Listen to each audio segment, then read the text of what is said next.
Bonjour à toutes, bonjour à tous. Je m'appelle Thomas Pellerin-Carlin, je dirige le programme Europe de l'Institut de l'économie pour le climat et on va tout de suite commencer le second panel pour lequel du coup j'invite Louise Kessler, Solange Martin et Sarah Kupchou.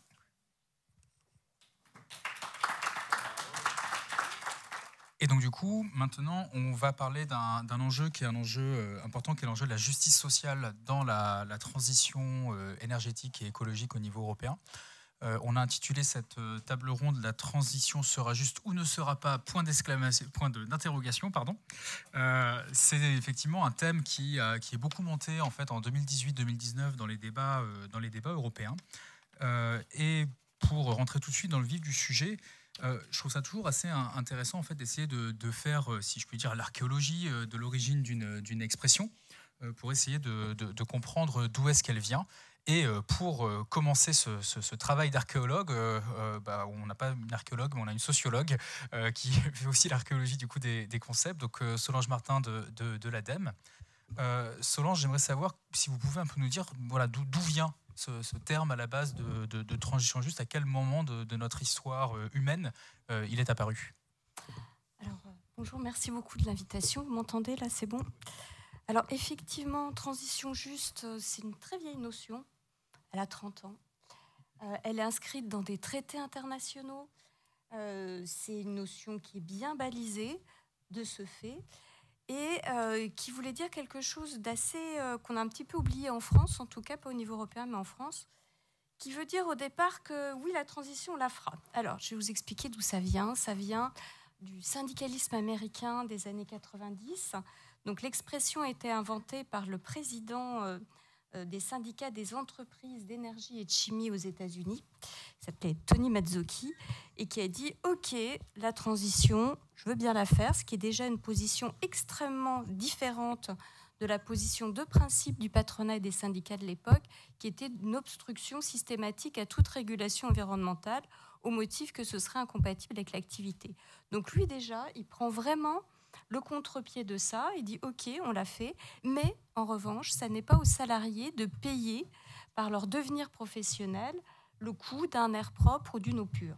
Donc voilà, l'idée originelle et qu'on retrouve encore jusqu'à présent dans le mécanisme de transition juste, qui est un mécanisme européen, c'est bien d'indemniser ou de favoriser la transition des brins vers le vert, qu'il s'agisse d'emplois, mais aussi de secteurs, de villes, d'activités, et donc d'actifs matériels et potentiellement immatériels, à partir notamment de la déclaration de Silésie, donc COP24, Silésie, Pologne, pays très dépendant des fossiles.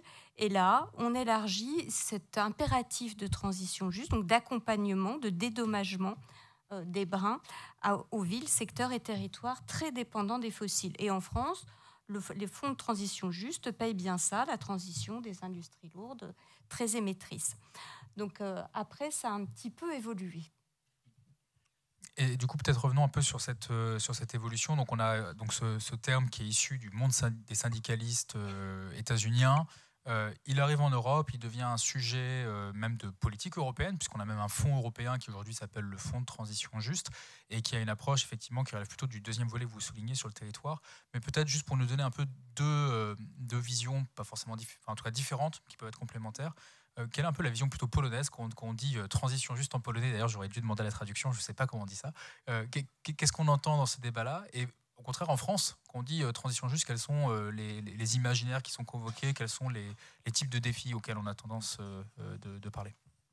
Alors, en France, c'est vrai que dès qu'on entend transition juste, on pense justice sociale, qui est inclus dans la transition juste, mais ça ne se limite pas à ça.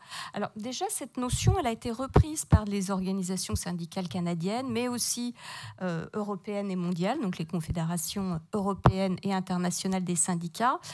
Ça a été travaillé par l'OIT, qui a notamment sorti un rapport en 2015 sur des guidelines pour la mise en place d'une transition juste. Et là, on commence à avoir un petit décalage dans les buts, notamment parce que l'OIT, à travers l'emploi, ça vise aussi à l'éradication de la pauvreté, à une vie digne, du travail décent pour tous. Donc les aspects beaucoup plus sociaux entrent en compte. C'est ce qu'on retrouve au niveau français quand on parle de transition juste. Mais Là, on voit qu'on change complètement de logique, c'est-à-dire on n'est plus focalisé sur les émissions et la moindre émission d'acteurs qu'il s'agit d'accompagner, parce qu'il faut dédommager les intérêts privés qui sont mis à mal par la recherche de l'intérêt général, qui est celui de la transition. On est sur une toute autre logique qui est de regarder dans l'ensemble de la société, du tissu social, les vulnérabilités, les différences de vulnérabilité des différents acteurs, entreprises, groupes sociaux, etc. Donc du coup, on va passer à Louise, du coup le docteur Louise Kessler qui travaille à l'Institut de l'économie pour le climat. On a vu avec Solange que voilà, quand on parle de transition juste, souvent il y a trois domaines qui sont pensés. Donc la question des travailleurs qu'il faut accompagner, c'est la définition originelle, l'enjeu des territoires, mais il y a ce troisième enjeu du coup de ce que nous économistes, en tout cas que les économistes appellent les ménages. En France, évidemment, ce débat de la transition juste, il a eu une acuité particulière avec le mouvement des Gilets jaunes.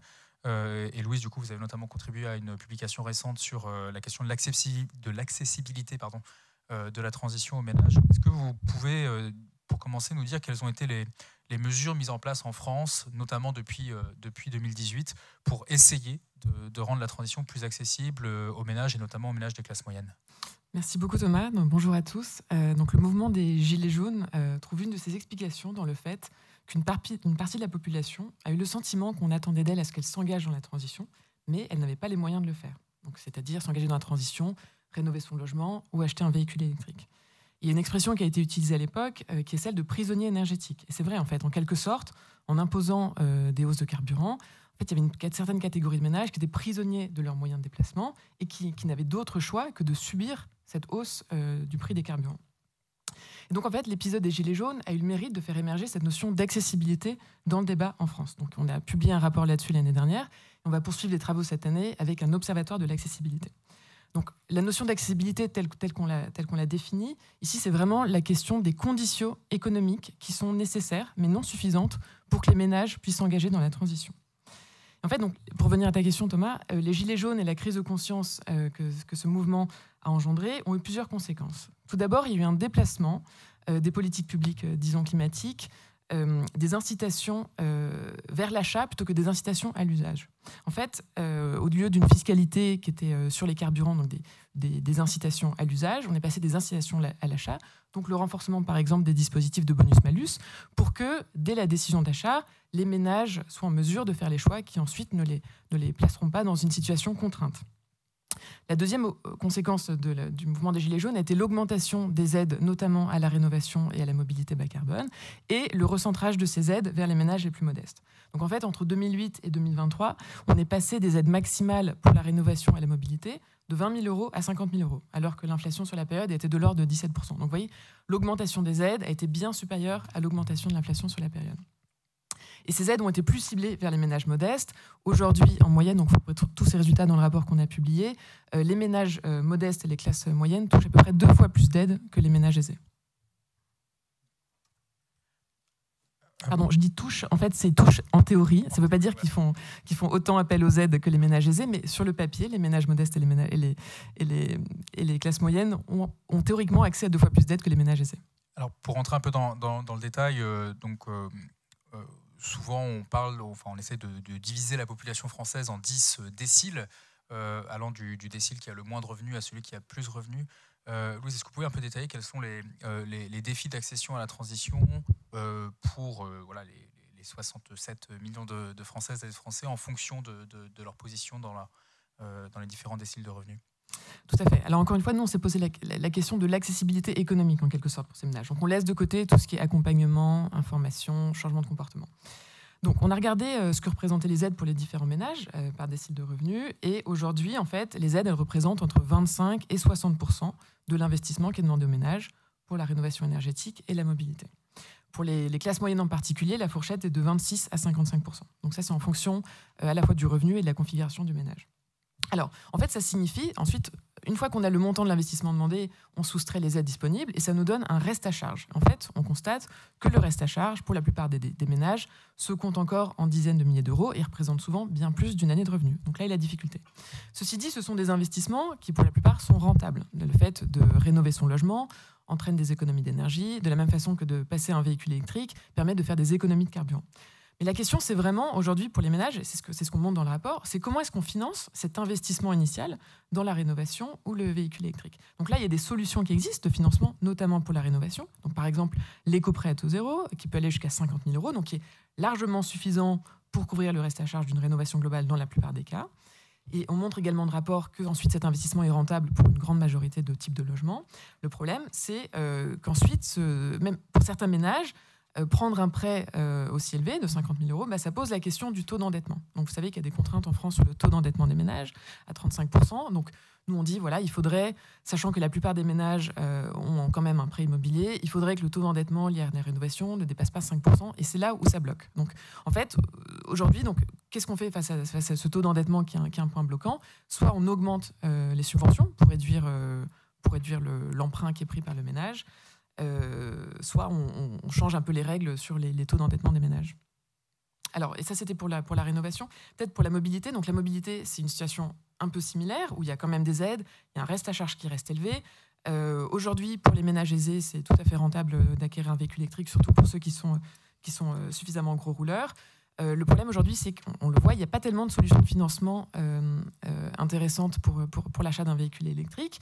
Il y a du leasing, mais il y a des études qui n'ont pas été faites par Eforcy, qui ont été faites par Transport et Environnement, qui ont montré que souvent, en fait, le leasing pour les véhicules électriques était plus élevé que le leasing pour les véhicules thermiques. Donc ça c'est un enjeu. C'est pour ça que le gouvernement a mis en place notamment le leasing social, avec les limites évidemment qu'aujourd'hui ça ne concerne qu'une toute petite partie des ménages, 50 000 il me semble. Donc là encore, la solution elle se situe au niveau du financement.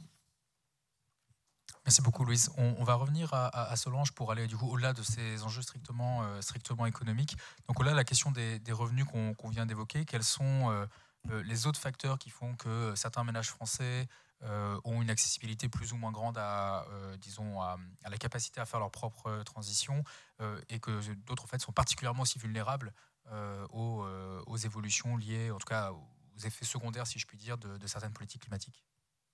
Alors ça, je crois que vous l'avez bien étudié aussi. On a des problèmes de revenus, mais pour ce qui est de la mobilité, contrainte, domicile-travail, il y a aussi des aspects d'implantation où on est. Pour le bâtiment, il y a des problématiques également de type de logement. Donc en fait, on a une variabilité parfois à l'intérieur des déciles même qui est plus importante qu'entre les déciles. Donc c'est là toute la difficulté aussi de lutter contre la précarité énergétique, c'est de prendre l'ensemble de ces facteurs. Après, sur l'adhésion de la population... Peut-être sur ça, est-ce que vous pouvez illustrer d'un exemple typiquement des cas que vous avez pu étudier ou pas d'ailleurs, ou que vous pouvez inventer tout de suite maintenant, ou qui nous permettrait un peu de comprendre en quoi deux ménages qui sont dans un même décile, à cause d'autres facteurs qui vont au-delà du revenu, sont dans deux situations complètement différentes? Si vous êtes un Parisien vraiment pas très riche, mais dans un HLM avec une offre de transport en commun pour aller vous rendre sur votre lieu de travail, ça n'aura rien à voir avec quelqu'un qui a le même revenu et qui est en périurbain un peu lointain ou encore pire dans le monde rural, où là, vous n'avez pas d'offre alternative à la voiture. Voilà, donc l'exemple, c'est vraiment la capacité d'avoir des offres, d'où l'idée qu'on a en fait des contraints ou des prisonniers et donc des particulièrement vulnérables parce que dépendants de la voiture et du carburant. Sinon, pour ce qui est de l'appropriation de la transition par la population, on voit quand même que au niveau français, on le voit dans l'enquête de l'ADEME sur les représentations sociales du changement climatique, mais aussi au niveau mondial, on voit quand même, avec l'enquête d'EDF, une remontée du climato-scepticisme et d'un climato-scepticisme qui porte sur la cause anthropique du réchauffement. C'est-à-dire le fait que les gens se rendent bien compte qu'il y a un réchauffement, ça, oui. Sur le fait que ce soit vraiment une cause anthropique, ça a plutôt tendance à baisser. Si on additionne ceux d'une part qui considèrent que ce sont des phénomènes naturels comme la Terre, on a toujours connu, et ceux qui ne savent pas trop bien d'où viennent, quelle est la cause des désordres climatiques, on arrive quasiment à 40% de la population. Donc il y a encore du travail à faire au niveau des attitudes, des opinions, des connaissances, et c'est aussi important de mettre en regard les coûts de la transition par rapport aux impacts de ne pas la faire. Voilà, donc souvent on ne regarde que les coûts de la transition et pas ce qui se passerait. Donc c'est un plaidoyer pour, sur les territoires, commencer par l'adaptation et de montrer que l'adaptation, elle est limitée. Il y a des limites fortes à l'adaptation aussi. Donc si la côte, en fonction de l'élévation du niveau des mers, la côte va régresser de temps ou de moins temps. Et c'est difficile de s'adapter quand le sol se dérobe sous vos pieds. Donc il y a vraiment des moments où on ne peut pas s'adapter. On ne pourra pas s'adapter à tout. Donc voilà, c'est intéressant de commencer par là. Et sinon, autre enquête réalisée sur toute l'OCDE, et le Conseil d'analyse économique a fait une synthèse là-dessus qui montre que les 3 critères d'acceptation des politiques publiques en matière climatique, c'est d'une part leur efficacité. Donc là, le problème des gilets jaunes, c'est aussi que quelle efficacité si je suis contraint, que je n'ai pas d'autre alternative. Puis le sort que ça fait sur les plus démunis. Donc ça, c'est quand même un aspect qui concerne les gens. Et puis la dernière chose, c'est ce que ça fait sur mon ménage à moi. Et mon ménage à moi n'est pas forcément parmi les plus pauvres. Donc il y a aussi des choses, et dans les obstacles, qui ne sont pas que liés à la population, mais aussi à ce problème de transition brun-vert, de transition des emplois certes, mais aussi des capitaux, des outils de production, des valeurs boursières derrière, et on verra tout ça dans le financement. Très bien, c'est très riche. Peut-être revenir sur un point que vous avez évoqué. Donc c'est un des débats récurrents sur les enjeux des politiques climatiques. Il y a une segmentation et parfois même une opposition entre les enjeux d'atténuation du changement climatique. Donc on va faire en sorte de baisser nos émissions de gaz à effet de serre de manière à ce que le changement climatique soit le moins grave possible dans le futur. Et les enjeux d'adaptation au changement climatique voilà, le changement climatique est déjà là, les choses vont continuer à s'aggraver parce qu'on va continuer à quand même émettre des gaz à effet de serre, même si on en émet de moins en moins, tant qu'on en émet, le système ne se stabilise pas. Et il y a parfois effectivement des débats en disant faut faire l'un ou l'autre. Là, ce que vous nous dites, c'est, si j'ai bien compris, mais du coup je soumets ce que j'ai compris et vous me corrigez, c'est que l'adaptation peut être une porte d'entrée pour faire de l'atténuation. C'est-à-dire qu'à partir du moment où on comprend l'impact du changement climatique sur son territoire, par exemple en Normandie, en juillet 2013, on a eu un phénomène de pluie tropicale qui a inondé les rues de Caen, on a eu jusqu'à 1,50 m d'eau. Donc la pluie en Normandie, on connaît, le côté tropical, c'est quelque chose de nouveau pour la Normandie. Donc vous vous dites en fait ces choses-là liées à des territoires qui sont nos territoires de vie nous aident à comprendre et du coup aussi facilitent ensuite une discussion sur qu'est-ce qu'on fait en termes de politique d'atténuation. C'est bien ça ? Tout à fait. Alors effectivement, il y a aussi des tornades au Luxembourg, en Mayenne, enfin voilà, des choses effectivement dans l'histoire récente, un peu exotiques pour nous. Et l'idée, c'est vraiment d'avoir des projections en fonction des différents niveaux de réchauffement, pour que les gens se rendent bien compte des implications du réchauffement et des limites de l'adaptation. Parce que l'adaptation, c'est un peu le nouveau doudou aussi.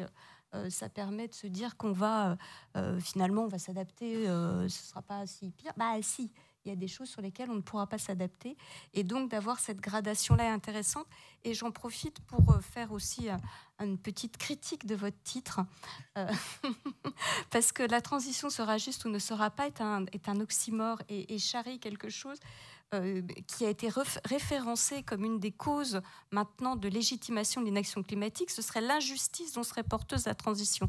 Il ne faut pas rigoler, il ne faut pas tortiller.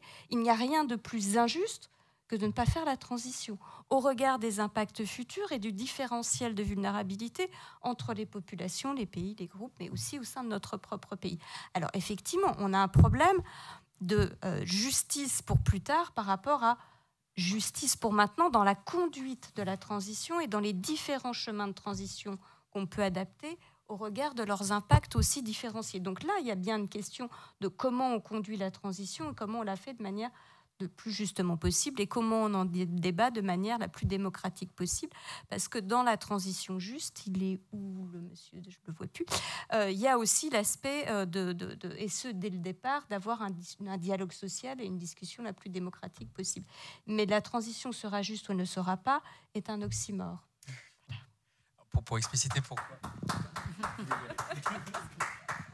pour le titre était juste un clin d'œil à un homme politique français très connu qui a déclaré que son quinquennat serait écologique ou ne serait pas. Au futur simple, pardon, pas au conditionnel. On reviendra plus tard sur les enjeux de qu'est-ce qui fait qu'une politique publique est acceptée, voire même désirée par les citoyens. Mais avant ça, on va passer du coup la parole à Sarah Kupchou. Sarah travaille à la Fondation Abbé Pierre que on ne présente pas, je pense, notamment en France. Sarah, donc à la fin de la mandature précédente, vers 2018-2019, il y a eu tout un mouvement autour de ce qu'on appelle la précarité énergétique. Et d'ailleurs, je vous demanderai déjà de définir ce terme-là. Ce sera en fait ma première question que je n'avais pas prévue dans mon déroulé. Mais je l'avais. Voilà, très bien. Donc, il y a eu toute une mobilisation autour de ce terme de précarité énergétique avec des eurodéputés comme Theresa Griffin ou Claude Turmes qui se sont mobilisés là-dessus, mais aussi un soutien de personnes de la Commission européenne, notamment Maroš Šefčovič, qui est à nouveau à la Commission européenne, à nouveau en charge des sujets climatiques. Et notamment avait été lancé à ce moment-là un observatoire européen de la précarité énergétique vers lequel je renvoie tous les gens qui sont avides de données. Et du coup, ça a laissé augurer, en tout cas avant ces élections de 2019, d'un élan qui aurait pu amener une action européenne beaucoup plus approfondie pour lutter contre la précarité énergétique.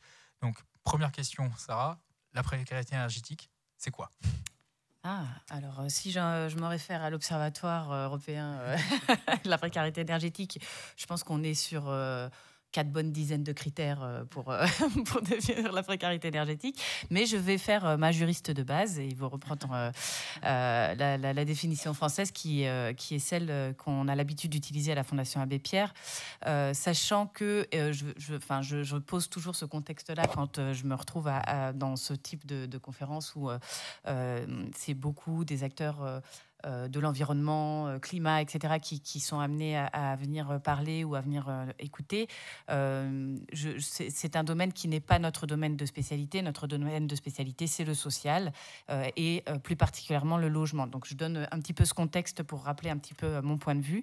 La précarité énergétique aujourd'hui dans le droit en France, c'est la difficulté pour les ménages de pouvoir se chauffer, avoir une température adéquate dans son logement, soit à cause de ses ressources, parce qu'il ne peut pas payer ses factures, soit du fait de l'état de son bâti. Donc, voilà, c'est la définition. Donc, c'est et ou, ça peut être l'un ou ça peut être l'autre. Aujourd'hui, c'est une définition qui nous semble relativement complète et relativement large pour pouvoir toucher un maximum de ménages concernés. Très bien. Et du coup, à partir de cette définition-là, quelles ont été les actions, les politiques publiques, les directives, les réglementations qui ont pu être adoptées au cours des dernières années et qui ont essayé de se saisir de cet enjeu de la précarité énergétique? Et quel bilan vous en faites surtout Alors, le bilan, c'est, si je me base sur le premier critère qui est la question des ressources et de la possibilité de payer les factures, je sais qu'il y a débat et probablement des experts bien plus aguerris que moi pour en parler, mais néanmoins, on ne peut pas fermer les yeux sur le fait qu'avec la libéralisation du marché de l'énergie, les prix ont considérablement augmenté. Et que j'en ai pour preuve Bruno Le Maire qui, au cœur de la crise, parlait d'un marché aberrant. Donc c'est vrai qu'il y a cet enjeu-là, il y a cette question-là. Alors bien sûr, ça a permis aux consommateurs d'avoir accès à un plus grand panel d'offres, d'avoir plus de transparence sur les opérateurs qui pouvaient choisir. Néanmoins, pour les ménages que nous accompagnons, c'est généralement finalement relativement compliqué et avec des prix qui ont largement augmenté. Or, là, avec la crise, bien sûr, la France a mis en place ce bouclier énergétique, a permis une augmentation relative par rapport à d'autres pays européens des prix. Mais je replace quand même dans un contexte plus général. Les ménages les plus modestes que je représente aujourd'hui, ils étaient déjà plongés dans une crise du logement, avec des coûts du logement qui explosaient depuis déjà une bonne dizaine d'années, voire plus. Ils venaient de passer la crise Covid, durant laquelle leurs emplois précaires avaient pu être suspendus, leurs ressources informelles aussi, etc. Et là, ils se prennent en pleine face la crise énergétique et le dysfonctionnement du marché. Et je crois que c'est un petit peu la leçon peut-être qu'on doit tirer de ça. Le marché ne fait pas tout, et c'est un petit peu le cas aussi pour ce qui concerne le logement.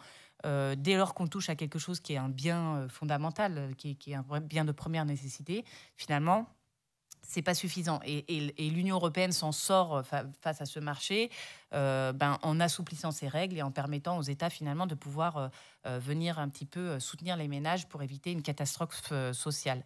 Donc ça, c'est le premier point sur le critère des ressources. Et puis sur le critère des bâtis, on peut dire qu'il y a quand même une avancée, en tout cas quelque chose de très présent dans les discussions ces 5 dernières années. On peut dire une prise de conscience de l'Union européenne de l'enjeu sur les bâtiments. Puisque ça représente quand même 40% de la consommation finale de l'UE, 36% des émissions de gaz à effet de serre. Donc, il y a un véritable enjeu à rénover les bâtiments.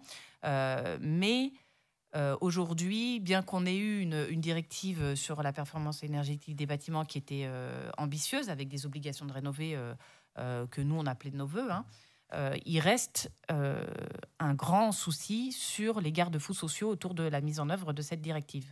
Pourquoi ? Alors, j'ai eu l'habitude de le dire pendant une discussion, mais un tiers des citoyens européens, enfin des citoyens européens, sont locataires. Donc, eux, la transition, ils ne peuvent pas la faire. C'est-à-dire que obligation de rénover ou pas, ce n'est pas eux de rénover. En revanche, les prix de l'énergie, c'est eux qui y font face. Donc, pour un tiers des Européens, aujourd'hui, on a une directive EPBD qui est insuffisante pour protéger leur quotidien et donc qui risque, à un moment donné, si on ne met pas un cadre très clair de protection des marchés, de la location notamment, mais pas que, de plonger des ménages qui étaient déjà dans la précarité, dans une précarité plus grande.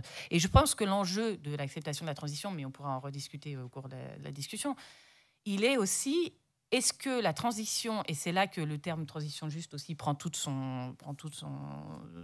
valeur, est-ce que la transition vient me plonger dans une précarité encore plus grande que celle dans laquelle j'étais, ou est-ce qu'elle tient compte de moi et elle tient compte de mes limites, enfin de ma limite à faire la transition, et auquel cas, je peux y adhérer parce que oui, moi aussi, je veux quelque chose de meilleur pour le futur. Donc, c'est là que, à mon sens, le discours doit être mesuré et doit être entendu. Et donc, voilà, je pense qu'il y a là-dessus. Et par exemple, sur la rénovation des bâtiments, j'essaye de raccourcir, sur la rénovation des bâtiments, c'est pas forcément une économie, hein, parce qu'un ménage qui consomme zéro, quand on lui rénove son logement, on va lui refacturer la rénovation d'une manière ou d'une autre, que ce soit parce qu'il a payé son reste à charge ou que ce soit parce que son propriétaire le repasse sur le loyer. Et lui, ça va lui coûter plus cher, sans compter l'effet rebond, c'est-à-dire que ça fait des années que je vis dans le froid et que enfin, je peux me mettre un petit peu de chauffage pour éviter de me les peler pendant tout l'hiver. Donc là-dessus, il y a quand même une vraie question de savoir comment on fait pour aussi amortir ça. Et juste quelques chiffres, et j'en termine là-dessus. On peut dire que l'UE s'est mobilisée, c'est bien. On espère que la mise en œuvre saura tenir compte de ces problématiques-là. Néanmoins, sur les 5 dernières années, on a une augmentation de la précarité énergétique de 6,9% entre 2019 à 9,3% en 2022. Et chez les pauvres, c'est 18,2% et 20,1%. Donc, on a une grosse part de la population européenne qui fait face à ces difficultés pour lesquelles on n'a pas de réponse aujourd'hui. Je fais un calcul rapide, du coup, de 7% à 9% de la population européenne. Du coup, ça nous fait 9 millions de personnes en plus. Qui sont grosso modo. Okay. On va peut-être revenir sur un point qui avait été discuté, notamment sur les enjeux. Alors, justement, quand les prix de l'électricité et les prix du gaz ont augmenté, on sait que lorsque des ménages n'arrivent plus à payer leurs factures pendant plusieurs mois, ils peuvent être soumis à des coupures d'électricité et de gaz. Il y a une législation en France qui limite les moments dans lesquels ces coupures peuvent avoir lieu. Quel est l'état actuel du droit au niveau européen et qu'est-ce qui pourrait être fait peut-être sur cet enjeu spécifique des coupures ?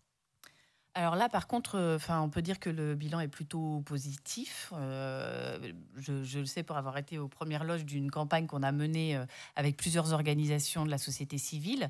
Et là, on peut dire que dans la discussion sur la nouvelle directive, sur les directives de l'énergie, de l'encadrement des marchés de l'énergie, que ce soit l'électricité ou le gaz, la Commission européenne, surtout elle d'ailleurs, il faut bien le dire, a pris conscience de la nécessité d'envoyer un message plutôt clair sur le fait qu'il fallait protéger les consommateurs vulnérables.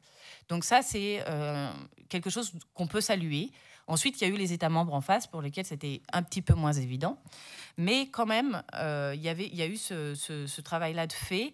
Et après des discussions avec la Commission européenne, elle nous a consacré dans la nouvelle directive, dans sa proposition, un article complet dédié à la question des coupures d'énergie, d'électricité, et ça a été ensuite collé sur celle du gaz, pour éviter les coupures des ménages. Et là-dessus, je fais un petit peu le lien aussi avec la question de la transition juste.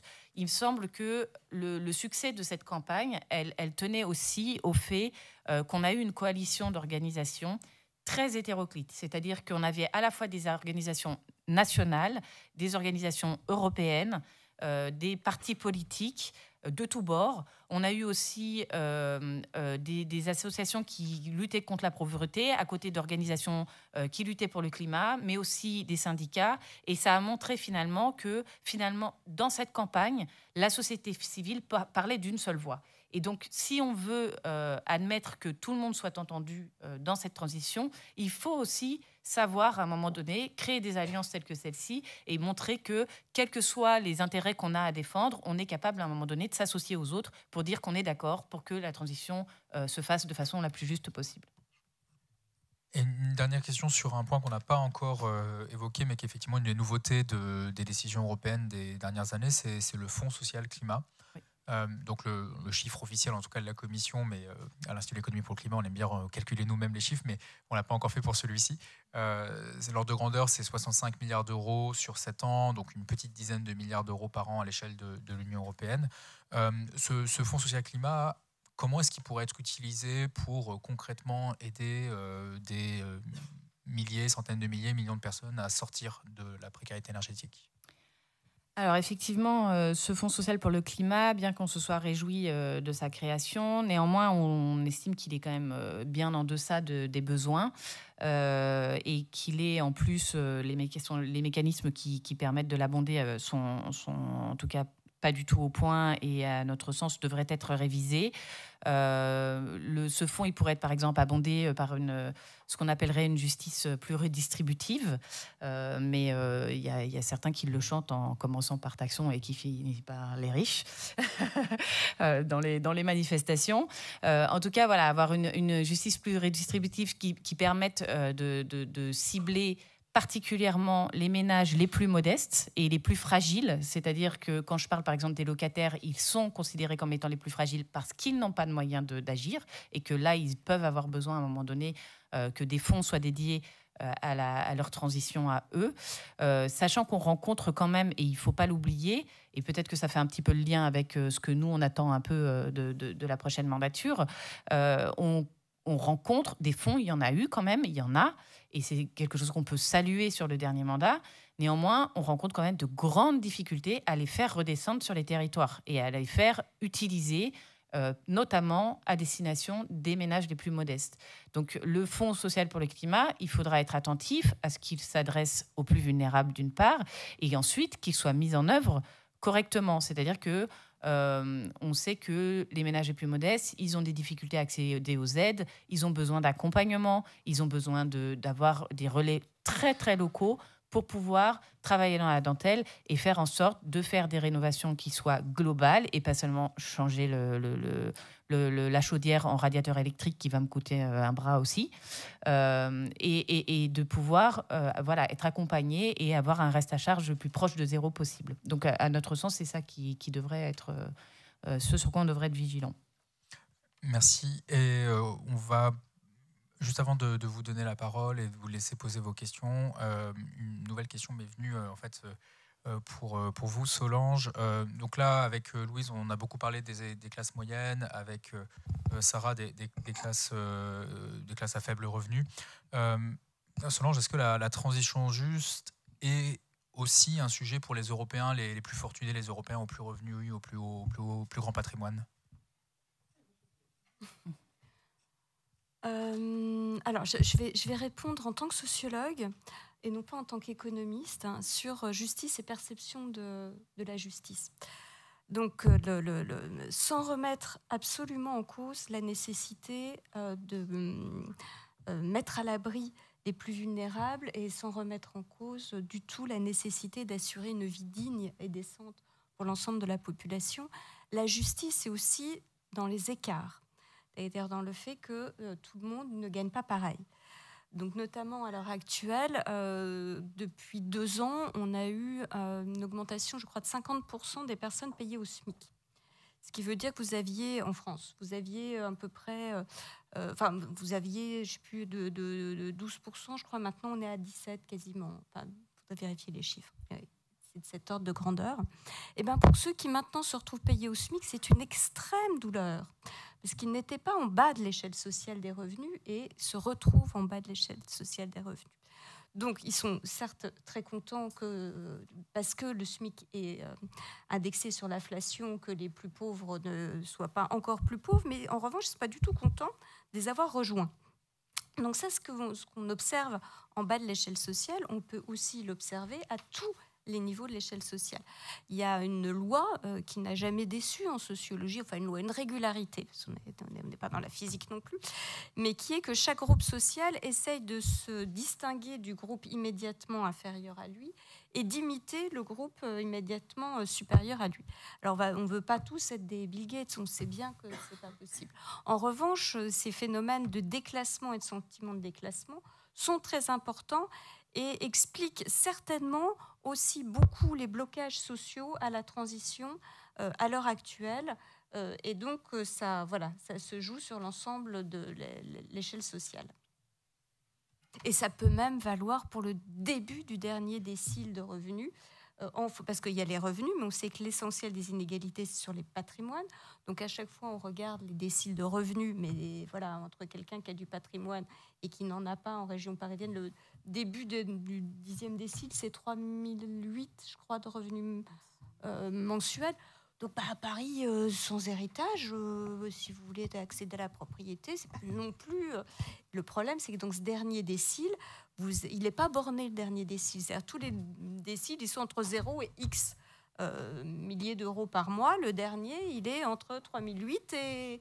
Alors, je ne sais pas quel est l'homme le plus riche. Si, de Français, on doit savoir quel est son revenu. Peut-être pas. Mais enfin, là, on a une courbe qui est exponentielle et voilà, qui veut dire que ce sentiment de déclassement, on peut aussi l'avoir en haut de l'échelle sociale. Merci beaucoup. Je vous invite maintenant à lever la main si vous avez des questions ou des commentaires. Il y a une première question au 3e rang. Oui. Merci. Henri Prévost. Je vais poser une question qui vous jugerez peut-être en dehors du sujet, mais pourtant, quand on parle de justice climatique, comme le CO2 ignore les frontières et la finance aussi, ça pourrait être intéressant de voir comment les pays en développement regardent notre programme. Et je fais un petit papier sur le sujet, mais je vais être très bref. Ils vont vous dire, écoutez, chers amis européens, vous avez un programme, vous allez dépenser pour éviter 1 tonne de CO2, regardez combien.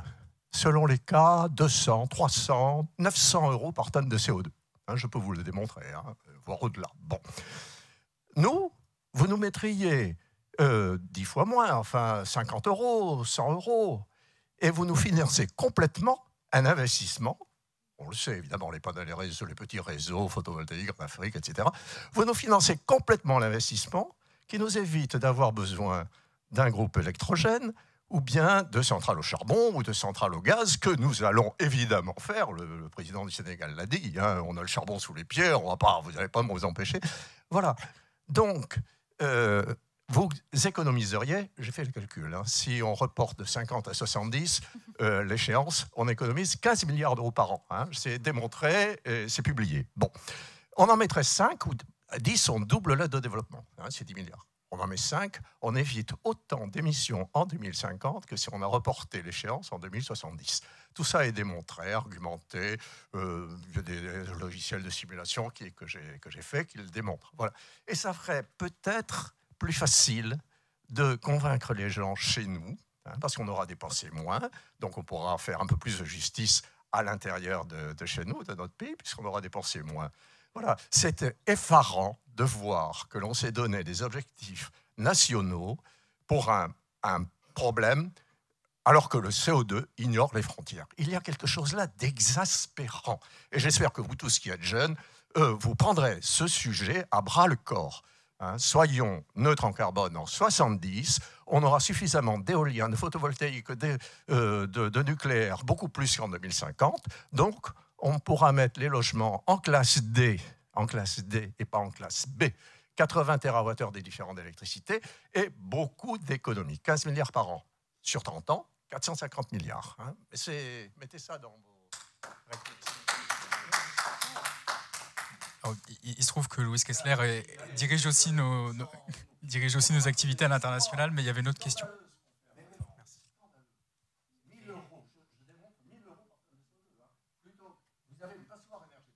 Vous la mettez en D, vous la mettez en A, en B, vous la mettez en B. La décision de le mettre, la décision de le mettre en B, plutôt que de le mettre en D, coûte 1 000 € par tonne de CO2. Si vous voulez, il y a une pause café après. Voilà. Comme pour le nuage de Tchernobyl, ce sujet du climat, alors il s'arrête pas aux frontières de la France maintenant, il s'arrête aux frontières de l'Europe. Merci pour vos présentations. Moi, j'avais une question sur l'outil de la fiscalité pour la transition juste.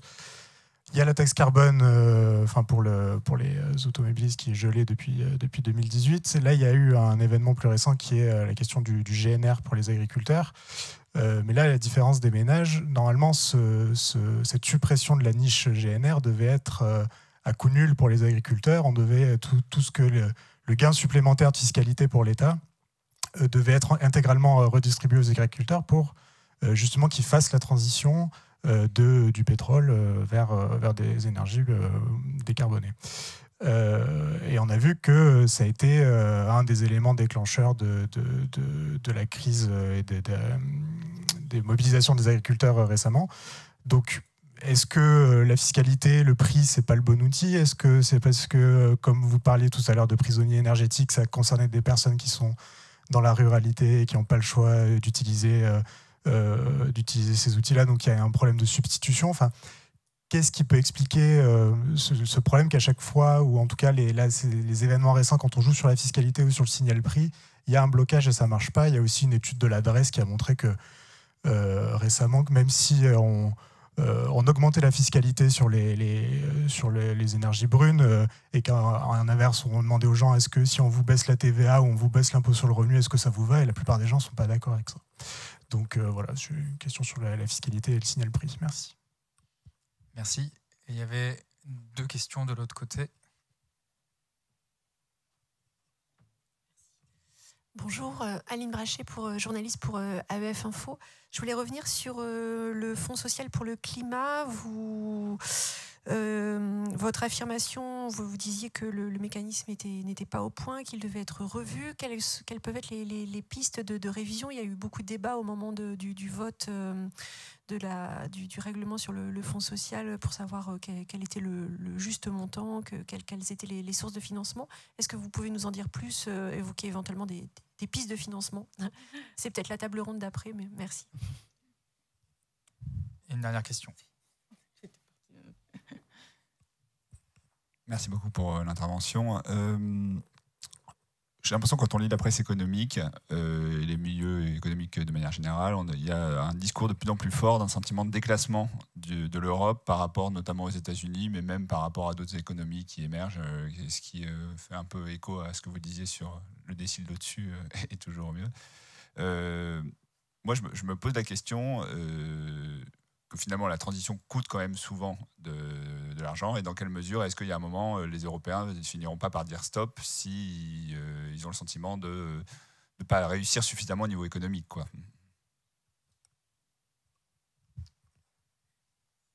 Est-ce que Louise... Alors, merci beaucoup. Alors, rappelons peut-être que l'objectif de maintenir l'augmentation de la température mondiale à 2 degrés en visant, si possible, 1,5 degré, donc nécessité d'atteindre la neutralité carbone en 2050. Donc, c'est l'objectif qu'on s'est fixé. C'est 2 degrés dans l'accord. Mais... voilà. Bon, concentrons-nous sur les autres parties de la question. On pourra en discuter lors de la pause café ensuite, si vous voulez. Voilà, donc après, les pays se sont mis d'accord pour atteindre la neutralité carbone en 2050. Ça s'est ensuite décliné en objectifs nationaux. Et la France s'est fixé elle-même des objectifs de la stratégie nationale bas carbone. Donc pourquoi est-ce que la France essaierait quand même d'atteindre cet objectif en 2050 ? Alors d'une part, pour donner l'exemple, montrer que c'est possible. Ça a quand même une grosse valeur. Montrer qu'on peut atteindre la neutralité carbone. Aujourd'hui, il n'y a aucun pays qui est sur la trajectoire pour atteindre la neutralité carbone en 2050. Il n'y a aucun pays qui est sur la trajectoire 1,5 ou 2 degrés. Je vous réfère aux travaux du Climate Action Tracker. Également, il y a plein de politiques climatiques qui vont avoir de nombreux co-bénéfices. Donc ça va permettre aussi l'adaptation, ça va permettre d'améliorer la qualité de l'air, ça va permettre de réduire éventuellement la précarité énergétique. Donc il y a aussi des co-bénéfices qui vont être pouvoir perçus par les ménages. Et il y a également, on peut se dire, le first mover advantage. Enfin, c'est aussi l'opportunité pour la France, pardon, désolé, je parle un franglais horrible, pour la France de se placer sur les technologies bas carbone de pointe qui lui permettront d'acquérir un avantage industriel. Voilà. Et enfin, donc là c'était mon deuxième point. Mon troisième point, c'est qu'aujourd'hui, je vous demandais aux gens dans la rue combien ils sont prêts à payer pour payer des réductions d'émissions en Chine ou en Inde. Je ne suis pas sûre que les gens ouvrent leur portefeuille. On le voit bien, la France, malheureusement, réduit son aide publique au développement. Il y a pas mal d'initiatives qui existent pour justement aider les pays qui sont les gros émetteurs et qui sont en transition, comme l'Indonésie, l'Afrique du Sud, l'Inde. Ça s'appelle les Just Energy Transition Partnerships. Il y a beaucoup d'annonces qui ont été faites, pour l'instant, qui ont été suivies de très peu d'effets. Concrètement, les financements n'y sont pas. Donc les bailleurs internationaux, les pays du Nord n'ont pas été capables de se mettre autour de la table et de financer concrètement ces réductions d'émissions. Voilà, bon. Ok, donc ce que vous proposez, concrètement, je trouve qu'il y a pas mal quand même d'obstacles qui s'y opposent. Sur la deuxième question, oui, on pourra en discuter. Il y avait une question sur la pertinence de l'outil de fiscalité. Alors oui, je suis tout à fait d'accord.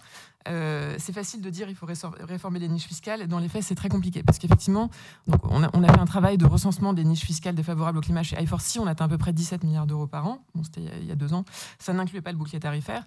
Et en fait, le problème, c'est que ces niches fiscales, leur but n'est pas de nuire au climat. Évidemment, ces niches fiscales, elles répondent à des objectifs de péréquation, des objectifs de réduction des inégalités. Donc, en fait, si on veut réduire ces niches fiscales, il faut trouver un autre moyen de gérer l'objectif initial de la mesure. Donc ça, c'est un premier point. Deuxième point, en fait, il y a d'autres pistes qui existent. Par exemple, il y a des outils fiscaux, concrètement les C2E, les certificats d'économie d'énergie. C'est une façon de taxer les distributeurs et producteurs d'énergie qui se répercute sur la hausse des prix, notamment sur la hausse des carburants de chauffage. Voilà, donc c'est un outil fiscal qui, pour l'instant, réussit à prendre de l'ampleur à chaque nouvelle période. Et enfin, alors nous, on pousse pour effectivement... de toute façon, la solution, ça ne sera pas juste une taxe carbone, un signal prix, une taxe carbone uniforme dans l'économie française. En revanche, ça va être un mix de signal prix, de réglementation et de subventions. Donc c'est pour ça qu'on pousse I4C à une planification de la transition et notamment une programmation des finances publiques de la transition. Et on voit par exemple, juste un exemple pour le véhicule électrique. En France, on avait un système de bonus-malus qui n'a pas eu tant d'effet que ça en fait, sur les ventes de véhicules électriques. Ce qui a vraiment conduit à une augmentation importante du nombre des ventes de véhicules électriques, c'est la réglementation européenne sur les standards d'efficience. Donc, ces standards d'efficience, c'est-à-dire une obligation pour les constructeurs européens à ce que les véhicules, la moyenne des émissions des véhicules vendus dans l'Union européenne se situe en dessous d'un certain seuil. Donc, en fait, ça se répercute à la fois sur le prix des véhicules, donc in fine sur le consommateur. Et voilà, donc ça a été un moyen qui a eu plus d'effet que le bonus-malus pour encourager le véhicule électrique.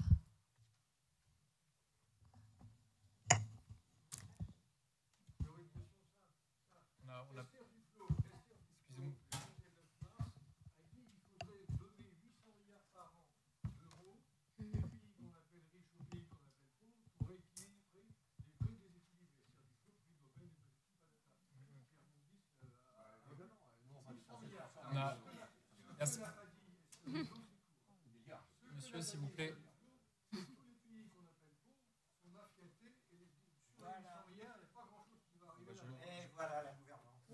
Je vois que vous avez un ami dans la salle pour discuter. Si vous ne connaissez pas encore, je vous invite à faire connaissance à la pause. En attendant, Solange, je ne sais pas s'il y a des questions sur lesquelles tu très rapidement, rappeler sur ces aspects d'adhésion de la population. On a une forme de cristallisation autour des politiques environnementales d'effets qui ne sont pas dus aux politiques environnementales. Donc, d'ailleurs, Tony Mazzocchi le disait à l'époque, sur le million d'Américains mis au chômage par an dans les années 80 aux États-Unis, il y en avait 2000 qui l'étaient pour des raisons de régulation environnementale. En France, la CFDT, avec la fondation Nicolas Hulot, a fait un exercice de prospective sur les évolutions de l'emploi dans la filière automobile.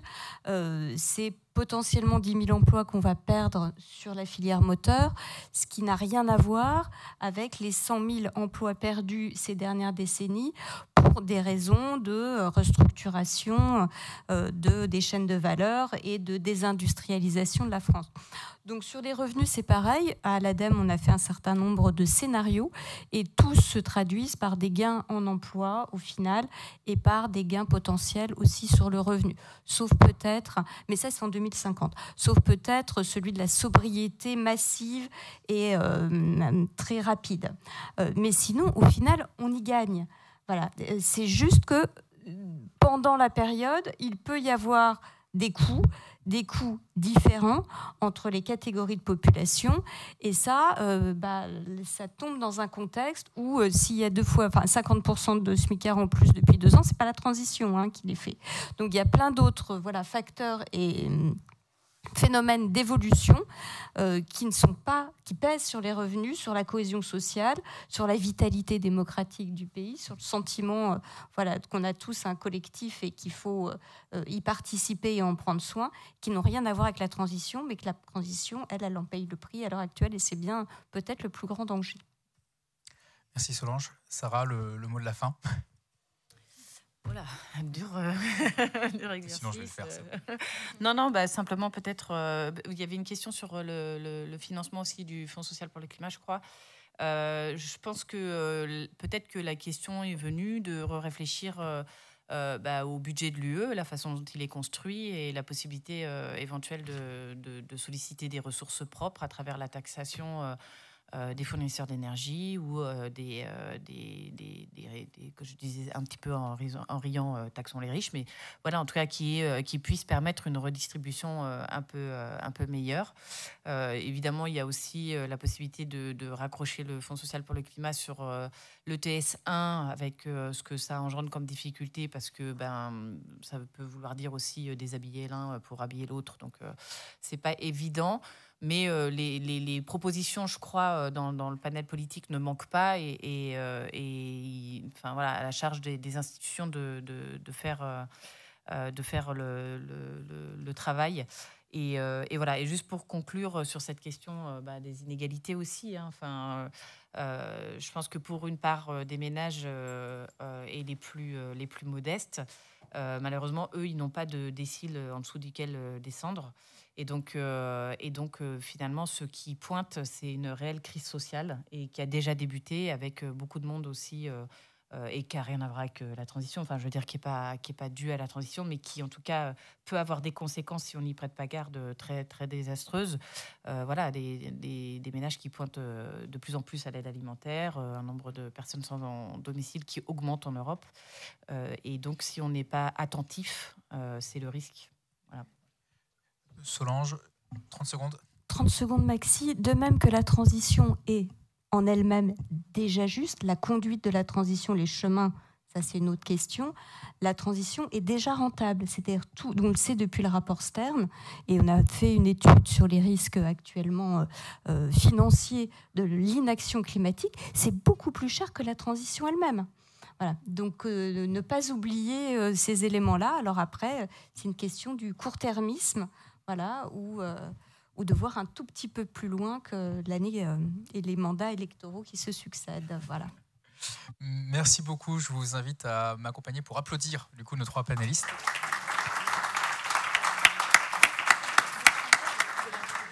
Et du coup, nous avons tous et toutes bien mérité une pause. Et donc, il est 16h26 et on se retrouve ici à 16h40 pour aborder un petit sujet qui est l'enjeu des investissements dans la transition énergétique et climatique. Merci.